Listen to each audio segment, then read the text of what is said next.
lalat itu. Lalat itu swiwi itu apa? Nah, sayapnya itu kecil, sangat kecil sekali. Dengan kekuatan sebesar itu, sekecil itu, dia pasti logikanya tidak mampu untuk melakukan perjalanan yang jauh. Mungkin ratusan meter saja sudah capek ya. Maka lalat itu kan terbang hinggap. Jarang itu lalat itu yang putar-putar, capek, berhenti hinggap. Itu hanya terbang untuk hinggap, maka sangat pendek jangkauannya. Nah, itu lalat. Maka tidak banyak diharapkan dari kemampuan si lalat ini untuk melakukan perjalanan yang jauh. Tapi beda cerita kalau si lalat ini hinggap kepada baju seseorang dan seseorang itu naik pesawat terbang. Bisa dibayangkan berapa kilo dia bisa tempuh dengan kondisi itu. Dan apa yang membuat dia mampu melakukan?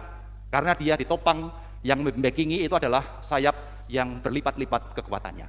Maka dengan itu seberapapun dapat ditempuh, melebihi dari kekuatan yang ada padanya sendiri. Inilah para Bapak Ibu, kekuatan akan Yesus yang bangkit sebagai sumber kekuatan hidup kita.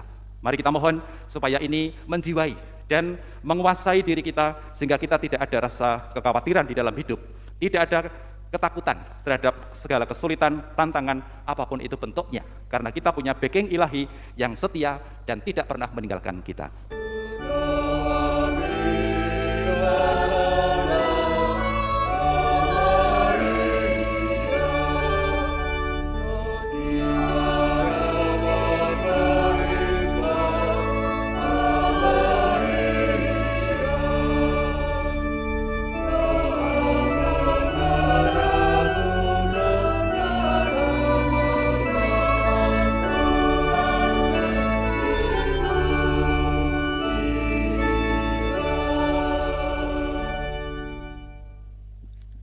Dalam nama Bapa dan Putera dan Roh Kudus.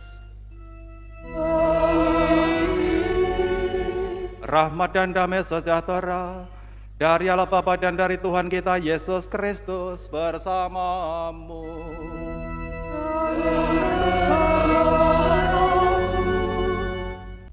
Mendapatkan rezeki atine ayem. Selamat pagi, berkah dalem. Selamat pagi, berkah dalam. Bapak, Ibu, para muda, para adik-adik, saudara dan saudari terkasih, kembali pada pagi ini kita menyatukan perasaan iman kita dalam ibadat gereja hari Minggu Paskah yang ketiga. Sabda yang kita dengar dan kita renungkan mengajak kita untuk mengalami Yesus yang bangkit sebagai sumber kekuatan hidup kita di dalam menghadapi segala kenyataan hidup beserta dengan kesulitan dan tantangan-tantangannya. Mari kita memulai perayaan iman pada pagi ini, menyadari dan mohon kasih pengampunan Allah atas segala kesalahan dan dosa kita. Para Bapak, para Ibu, para saudara dan saudari terkasih, ada salah satu gejala dalam perilaku sosial orang pada umumnya yang agak mudah untuk dikenali. Gejala itu menunjukkan bahwa orang itu akan semakin menunjukkan keberanian, semakin tidak khawatir, tidak takut kepada apapun ketika dia merasa ada yang mendukungnya, ada yang membackingi. Nah, pendukung ini bisa jumlahnya banyak, bolone akeh, atau juga ada yang bertanggung jawab terhadap apapun yang dia lakukan.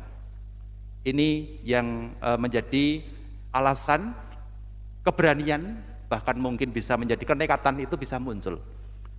Hal ini bisa kita pelajari dari peristiwa beberapa kasus yang terjadi. Misalnya tanggal 11 April yang lalu, kita tahu di situ ada kericuan di ibu kota berkaitan dengan situasi politik, demo mahasiswa, yang banyak kalangan menilai demo sekarang ini sudah tidak rasional lagi, sudah tidak pada tempatnya, tetapi ya itulah yang masih terjadi. Mahasiswa dengan berani, dengan lantang menyuarakan apa yang menjadi mungkin titipannya, ya. Tidak takut sama sekali kepada aparat, tidak ada yang ditakuti, berani, mergo bolane akeh, ya. Karena banyak, ya.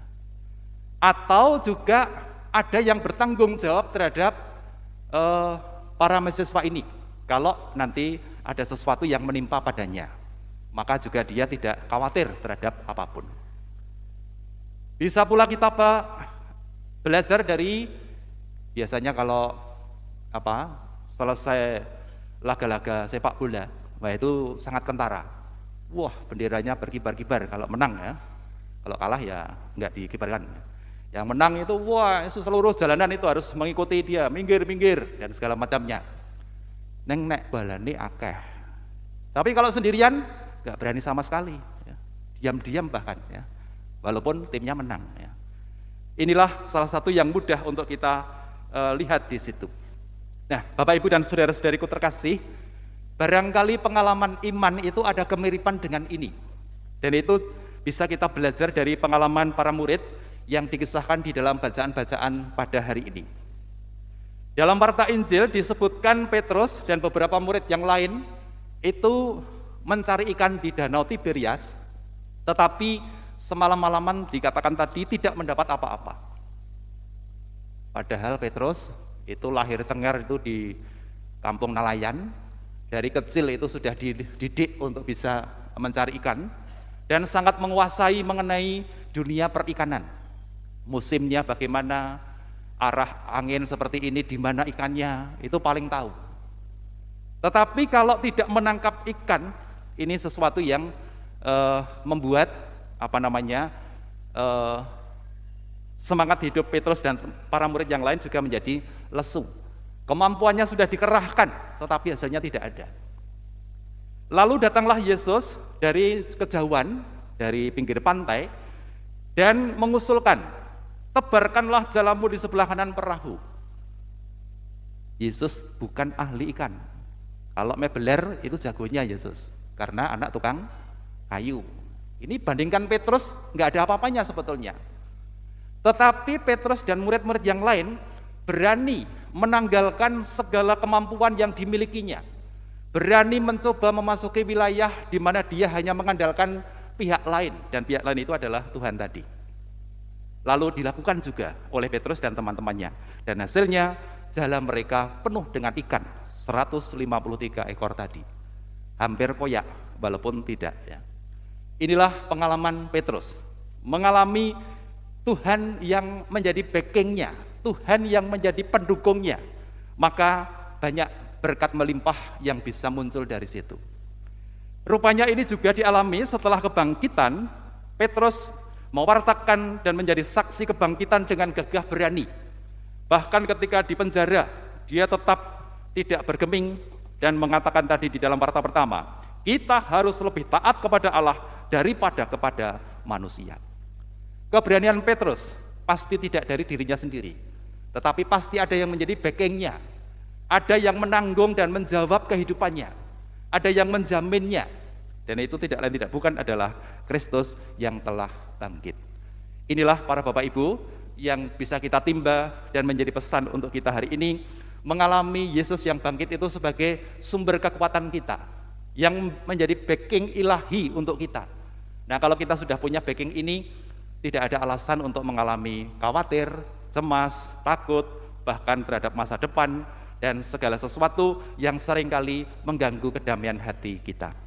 Kita bisa belajar, saya kira setiap orang pernah melihat lalat. Ada yang belum pernah? Tidak ada. Semua pernah, karena itu ada di mana-mana. Dari berbagai macam tempat ada lalat itu. Lalat itu swiwi itu apa? Nah, sayapnya itu kecil, sangat kecil sekali. Dengan kekuatan sebesar itu, sekecil itu, dia pasti logikanya tidak mampu untuk melakukan perjalanan yang jauh.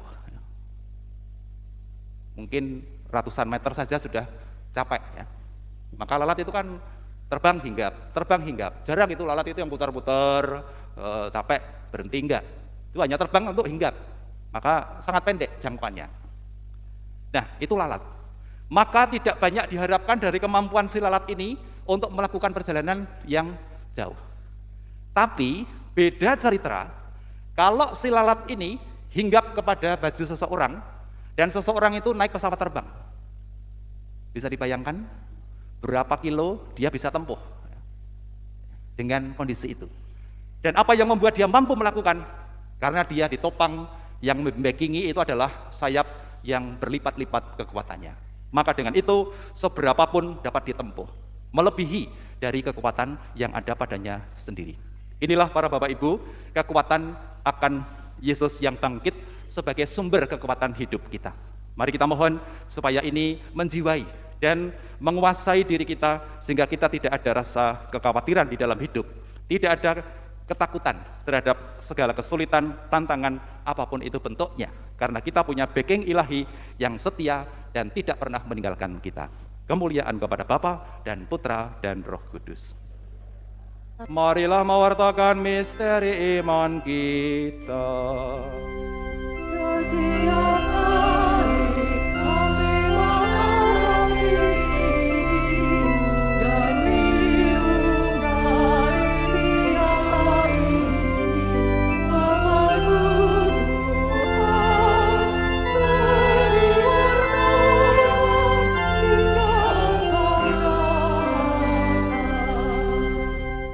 Anak-anak, kalau ada yang akan diberkati, bisa maju.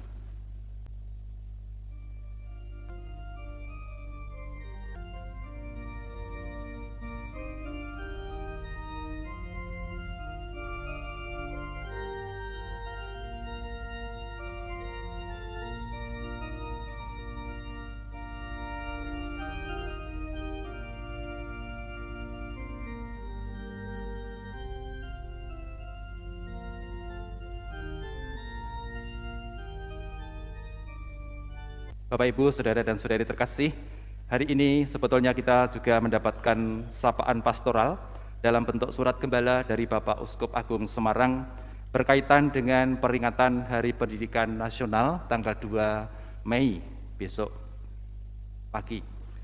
Lalu Bapak Uskup meminta pendidikan ini menjadi penting untuk anak-anak khususnya yang dimulai dari tengah-tengah keluarga. Sebagai langkah konkret dukungan terhadap karya-karya pendidikan, terutama di Keuskupan Agung Semarang, akan diadakan kolekte khusus pendidikan setiap minggu ketiga bulan Maret dan bulan Mei.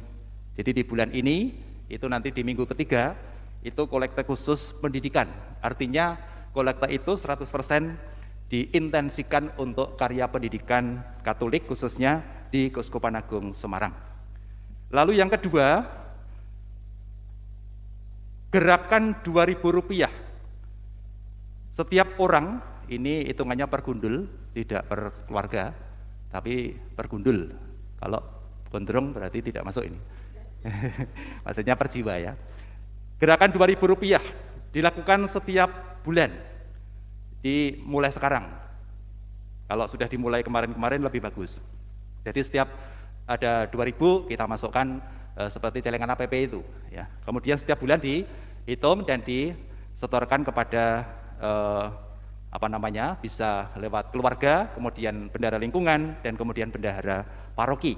Dan hasil itu juga nanti akan diintensikan untuk karya pendidikan Katolik di Keuskupan Agung Semarang. Inilah dua agenda penting yang diharapkan dari Keuskupan. Selain itu juga ada sumbangan bebas pendidikan. Ini tidak mengikat, kalau yang dua tadi mengikat, yang tiga ini tidak mengikat, sumbangan bebas. Jadi umat siapapun diberi kesempatan untuk memberikan sumbangan secara sukarela untuk intensi pendidikan tadi. Inilah inti utama dari surat gembala yang disampaikan Bapak Uskup Gembala Agung kita pada kesempatan ini. Kita akan menutup perayaan Ekaristi pada hari ini. Terima kasih untuk kebersamaan seluruh umat, dan bagi yang mudik juga kita sampaikan selamat datang kembali ke kampung halaman. Semoga bersuka cita, nanti kembali ke tempat kediaman pula lancar tanpa ada halangan berarti. Terima kasih untuk para petugas liturgi, kantor, kur, organis, dan semua yang telah melayani kita. Kain putih berwarna kalem, terima kasih berkah dalam. Tuhan bersamamu. dan bersamamu. Semoga Allah yang Maha Kuasa memberkati saudara-saudari bersama keluarga dan karya-karya kita, Bapa dan Putra dan Roh Kudus. Saudara-saudari, pergilah misa sudah selesai.